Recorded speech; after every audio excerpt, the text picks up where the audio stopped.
Iván, bueno, esta semana justamente Alberto Fernández, otros funcionarios, algunos voceros del gobierno, señalaron que finalmente se va a presentar el plan plurianual, un acuerdo con el Fondo Monetario Internacional. Este sería en principio la bandera que va a levantar el oficialismo para tratar de revertir las expectativas negativas sobre la economía argentina. Ahora, ¿realmente vos crees que soluciona los problemas de la economía la presentación de un plan plurianual? Bueno, claramente mejor tener cierto entendimiento con el fondo que no tenerlo, mejor tener algún programa cumplible y que se vaya a cumplir que no tenerlo. Mejor eso que patear el tablero y básicamente terminar de caerte del mapa. Ahora, ayer lo escuchaba a Roberto Cachanowski con una idea que me pareció interesante, que es la siguiente. Imaginemos que mañana Cristalina Georgieva y todo el staff del fondo nos dicen a los argentinos, estimados, no nos deben más plata, está solucionado, hay 45.000 millones de dólares que ustedes se van a ahorrar, ningún problema, hasta luego, no nos vemos más. Y la realidad es que esto va a lo que vos preguntabas. No se van a solucionar los problemas de la Argentina.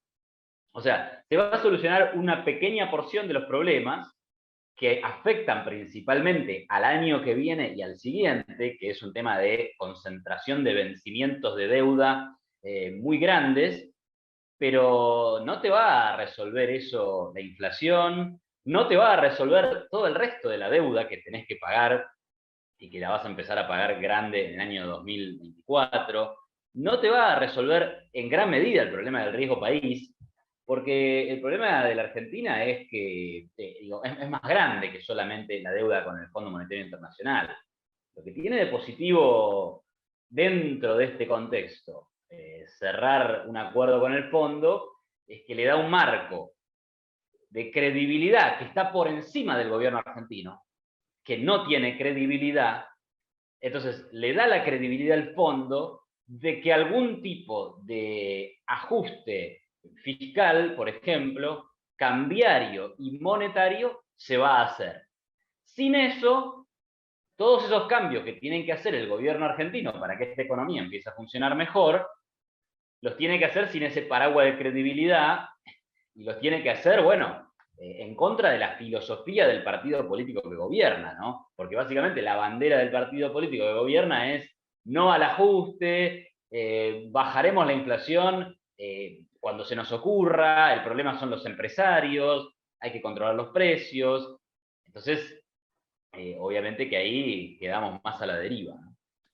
Iván, mencionaste recién al pasar que justamente uno de los síntomas que te marcan la enfermedad que tiene la economía argentina es el riesgo país. 1800, 1880, 1700 puntos. ¿Qué señal es justamente esto, que el riesgo país esté en esos niveles?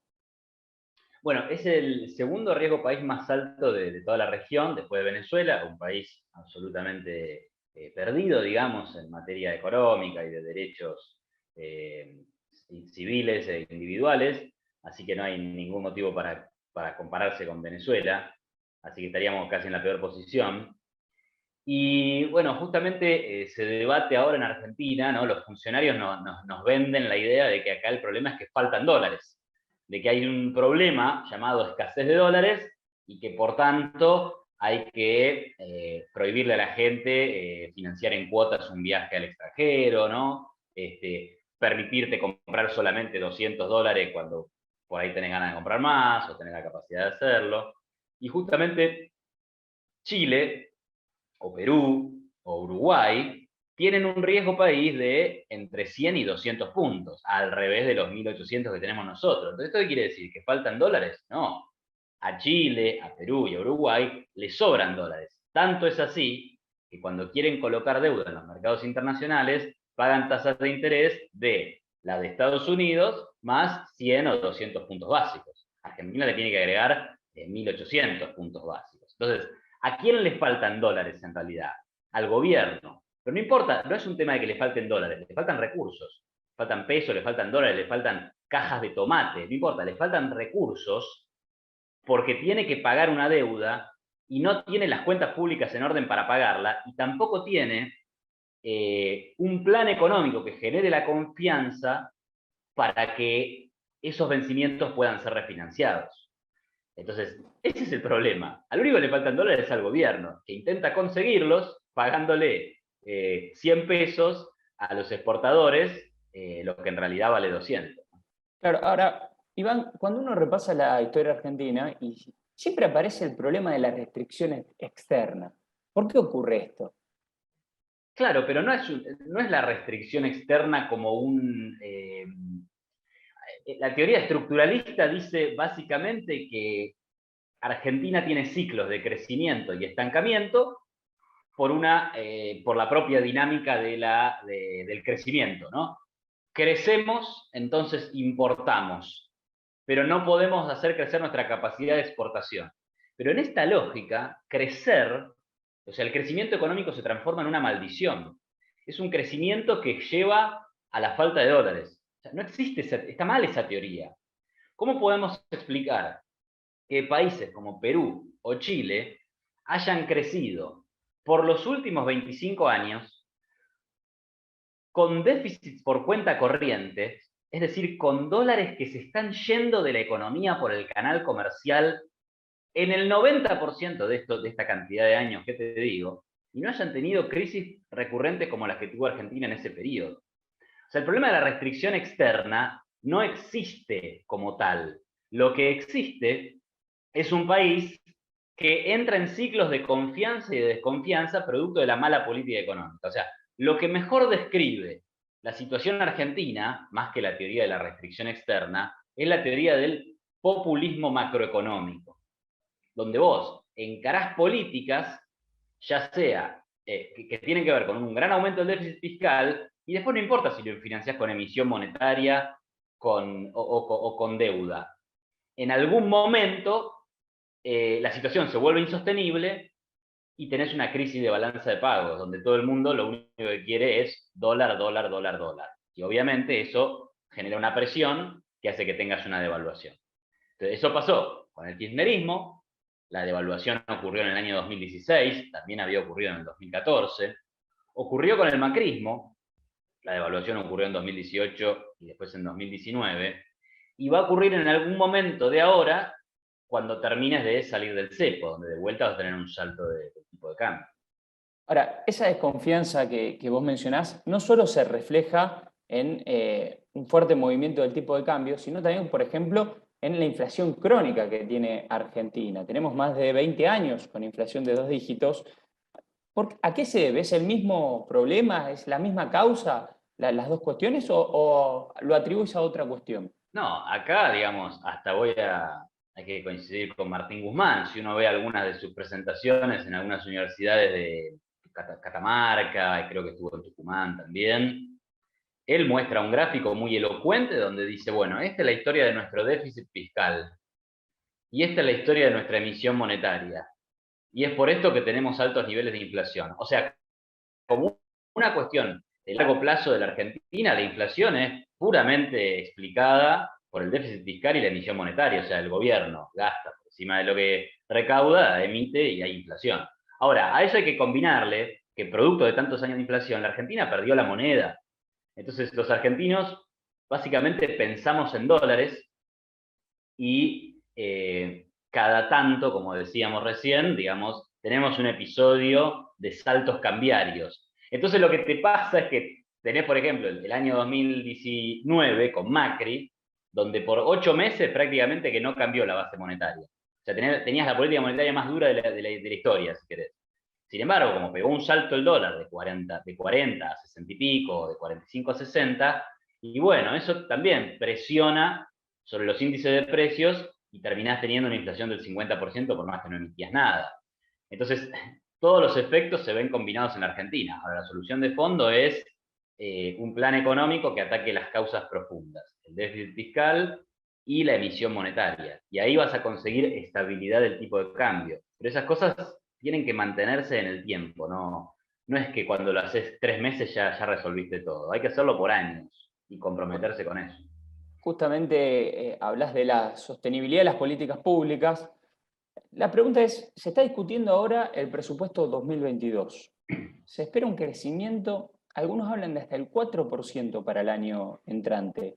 ¿Es posible, ves probable que haya un crecimiento durante el 2022, el 2023? ¿Se cree empleo sin una agenda de reformas estructurales previa? Mira, Argentina tiene mucho para rebotar. O sea, ya antes de que llegara la pandemia, era esperable una economía que rebotara. ¿Por qué? Porque tenías 2 años de recesión y un tipo de cambio que había pasado de 20 a 60. Cuando eso pasa en la Argentina, hay rebote. ¿Por qué? Principalmente porque se abarata la mano de obra. Hace 2 días salió un ranking de las ciudades más baratas del mundo. Y estaba Buenos Aires, cuando hace un par de años estaba entre las más caras del mundo. ¿Qué quiere decir esto? Que nos abaratamos enormemente. Y cuando el país se vuelve recontrabarato, rebota hasta un nivel en donde ya no esté tan barato. ¿Sí? Ahora, eso ya iba a pasar sí o sí. Hiciera lo que hiciera Alberto Fernández en el año 2020, pero vino la pandemia y vino la cuarentena más absurda y exagerada del planeta. ¡Pum! Nos cayó a nosotros. El país cayó todavía más, 10% del PBI. Ahora este año está rebotando. Casi 10, no va a llegar a compensar todo lo que se perdió en el que viene, o sea que te va a quedar todavía algo por rebotar de la pandemia, y encima todavía te queda algo para rebotar del año 2019 y 2018.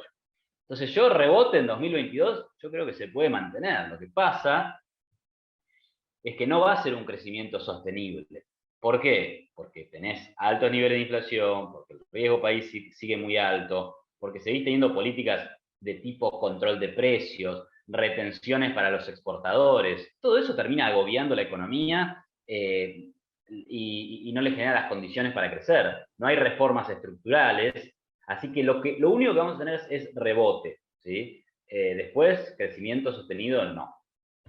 Por último, preguntarte, hablamos bastante de la macro, vamos a dedicarles unos minutos a hablar de la micro.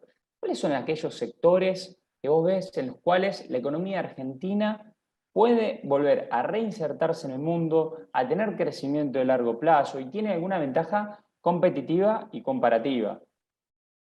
Bueno, ventajas tenemos, ¿no? Digamos, somos un exportador de software, tenemos empresas unicornio, tenemos gran capital humano. De hecho, el problema es que ese capital humano no se quiere quedar en el país. Por eso, en el fondo, uno puede meterse a analizar la cuestión sectorial, pero está todo muy sujeto a la variable más grande, que es las instituciones, las reglas de juego, hacia dónde vamos, cuál es el proyecto de futuro, cuál es el escenario probable futuro.